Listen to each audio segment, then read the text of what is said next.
जब आप बाजार से सबसे बेहतरीन और महंगा हाइब्रिड बीज लाते हैं और खेत में सिंचाई भी में कोई कसर नहीं छोड़ते हैं, समय पर खाद भी डालते हैं, लेकिन फिर भी जब फसल पकने का समय आता है तो वो पीली पड़ जाती है, दाने पिचके रह जाते हैं और पौधे अचानक सूखकर गिर जाते हैं। ऐसा अक्सर देखने को मिलता है और हम सोचते हैं कि शायद मौसम की मार है या खाद में कोई कमी रह गई है, लेकिन हकीकत में आपकी फसल का सबसे बड़ा हथियारा कोई और नहीं बल्कि वो अदृश्य दुश्मन है जो बिना कोई आवाज़ दिए, बिना दिखाई दिए और आपकी फसल का सारा खून चूस रहा है। इस मूर्ख और खतरनाक दुश्मन का नाम है फंगस यानी कि फफूंद। अगर आपने समय रहते ही इस फंगस की चाल को नहीं समझा तो ये आपकी पूरी फसल और पूरी मेहनत को कुछ दिनों में ही खाक में मिला देगा। तो स्वागत है आप सभी का सोनल एग्रोवर्स पर। तो किसान साथियों, आज का यह वीडियो फफूंदनाशक यानी कि फंगिसाइड के पूरे विज्ञान का एक ऐसा महाकोश है जिससे देखने के बाद आप फंगस के सामने कभी भी हार नहीं मानेंगे। और आज हम बात करेंगे फंगस असल में क्या बला है, ये कितने रूप में बदल कर आती है और बाजार में मिलने वाले महंगे रसायनों का असली सच क्या है। हम जानेंगे कि किस विशेष फंगस के लिए कौन सा केमिकल बनाएं और फंगिसाइड को मिलाने के वो कौन से गुप्त नियम हैं जो आपके पैदावार को कई गुना तक बढ़ा सकते हैं। तो चलिए बिना किसी देरी के शुरू करते हैं फंगस का संपूर्ण वैज्ञानिक विश्लेषण। तो सबसे पहले ये समझना बहुत जरूरी है कि फंगस आखिर काम कैसे करती है। फंगस कोई कीड़ा नहीं, विज्ञान की भाषा में ये एक परजीवी जीव है। हमारी फसलों की तरह इसके पास भी हरा रंग यानी कि क्लोरोफिल नहीं होता है। इसका मतलब ये है कि ये अपना भोजन खुद नहीं बना सकता है, इसलिए जिंदा रहने के लिए ये आपकी हरी भरी फसल के पत्तों, तनों और जड़ों के अंदर अपने धागे नुमा जाल बिछा देती है और पौधे का सारा पोषण चूस लेने लगती है। और फंगस के पनपने के लिए सबसे बड़ा नियंत्रण होता है हवा के स्तर में 70% तक की नमी और 20 से 30 डिग्री तक सेल्सियस तापमान। और जब भी मौसम में ऐसी उफन आती है तो समझ लीजिए कि फंगस का हमला होने ही वाला है। तो फसल में लगने वाले इस खतरनाक फंगस को कृषि विज्ञान में मुख्य रूप से 4 बड़े परिवारों में बांटा गया है। अगर आप दुश्मन का परिवार जान लेंगे तो हथियार चुनना बहुत ही आसान हो जाएगा। तो पहला परिवार है ओमाइसीटीज।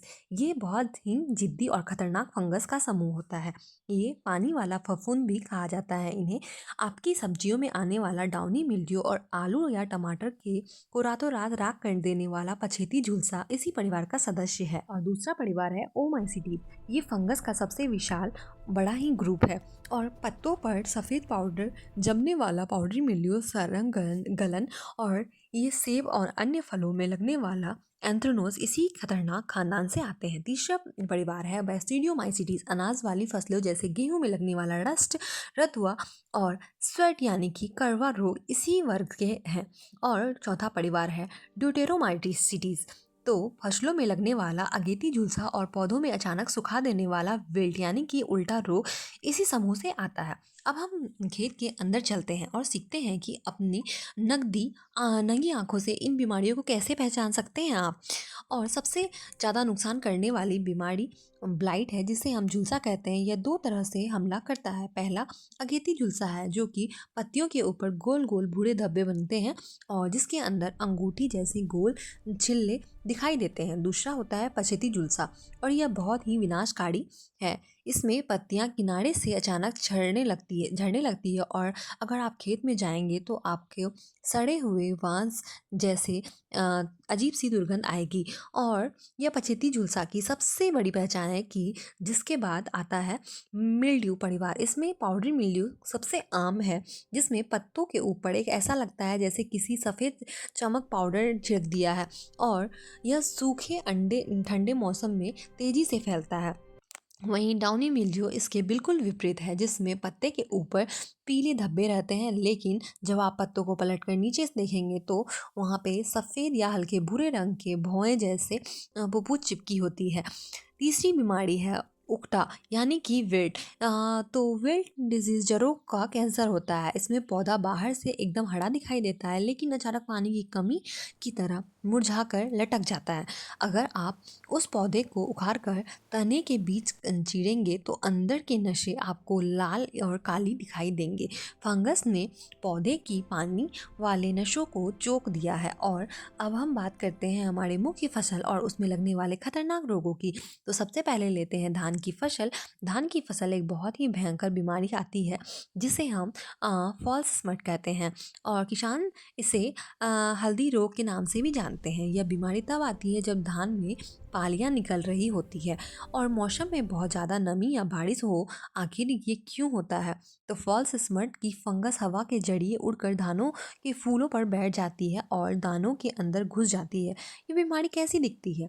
जब धान Look at this के incredible दाने network connecting बड़े people लगते हैं everywhere. और तो It's growing दानों so fast, की bringing जो everyone जगह closer. पर पीली और संतरी रंग के मखमली गोले बने हो जाते हैं और जैसे जैसे बीमारी पुरानी होती है ये गोले और फिर काले और फिर पाउडर में बदल जाते हैं। ये बीमारी तब दिखती है जब बालियां पूरी तरह से बाहर आ जाती है और लेकिन इसका संक्रमण बहुत ही पहले ही हो चुका होता है, जिसके बचाव के लिए बालियां निकलने से पहले यानी कि गोव की अवस्था में ही धानुका कंपनी का जेरोक्स नामक फंगिसाइड इस्तेमाल करना चाहिए। जेरोक्स के अंदर ट्रोपोफिनॉल 25% तक लीड नामक बहुत ही बेहतरीन रसायन होता है जो हल्दी रोग को बालियों तक पहुंचने नहीं देता है। धान में दूसरी बड़ी बीमारी होती है ग्लास यानी कि जिसमें आग के आकार का धब्बे बनने लगता है और इसलिए इसके लिए ट्राईसाइक्लोजेल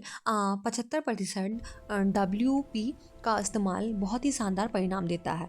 तो गेहूं की बात कर रहे हैं तो गेहूं का सबसे बड़ा दुश्मन है रस्ट यानी कि गेरुई है।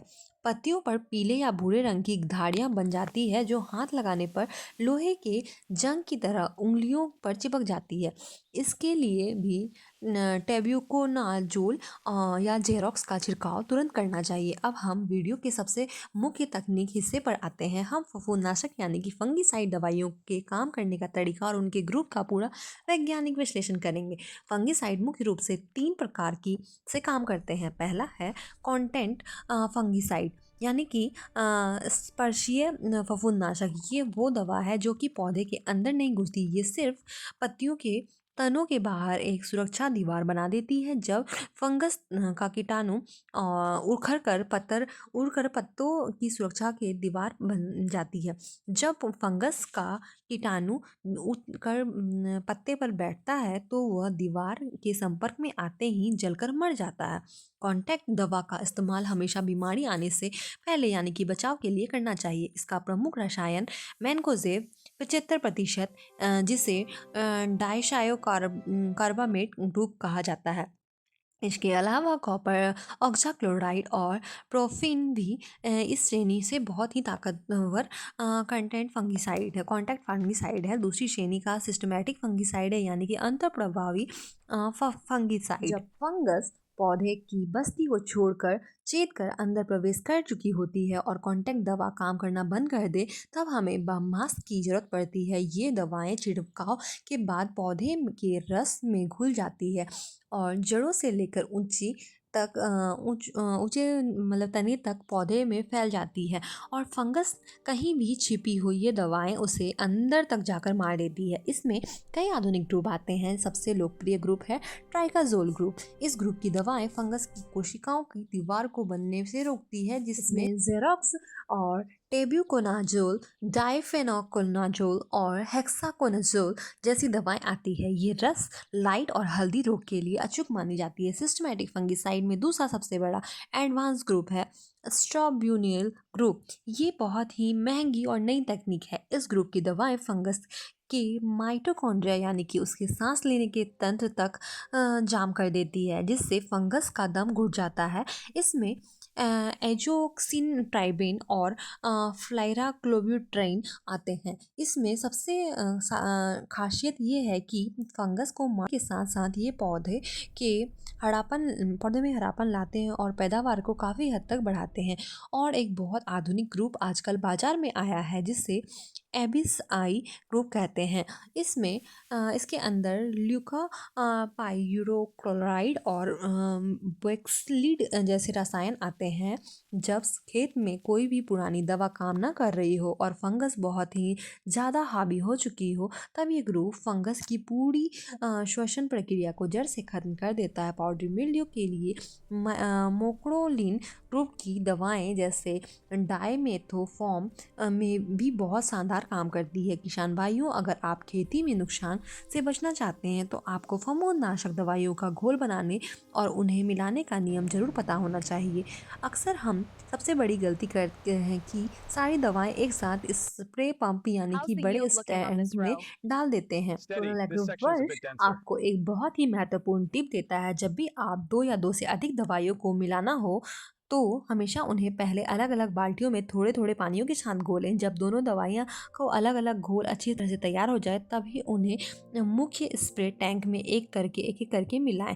ऐसा करने से दवाइयाँ का घोल फटता नहीं है और उनका असर 100% मिलता है। कई बार ऐसा होता है कि फंगस के साथ साथ फसल पर बैक्टीरिया का भयानक हमला हो जाता है। पत्तियों के किनारे तेजी से सूखने लगते हैं और गलने लगते हैं।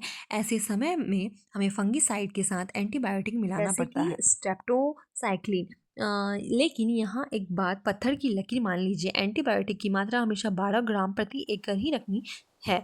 12 ग्राम से ज़्यादा एंटीबायोटिक का इस्तेमाल आपकी फसल के फायदे की जगह भयंकर नुकसान पहुंचा सकता है और पत्तियां जल सकती है। दवा का छिड़काव करते समय पानी का पीएच हमेशा 6 से 7 के बीच होना चाहिए। अगर पानी खारा है तो दवा बेअसर हो जाएगी। इसके अलावा छिड़काव करते समय एक अच्छी क्वालिटी का सिलिकॉन स्प्रेयर यानी स्टीडर हमेशा मिलाना चाहिए ताकि दवा पूरे पत्ते तक फैल जाए और बारिश आने पर धुले नहीं। खेती कोई किस्मत से का खेल नहीं है, ये पूरी तरह एक विज्ञान है।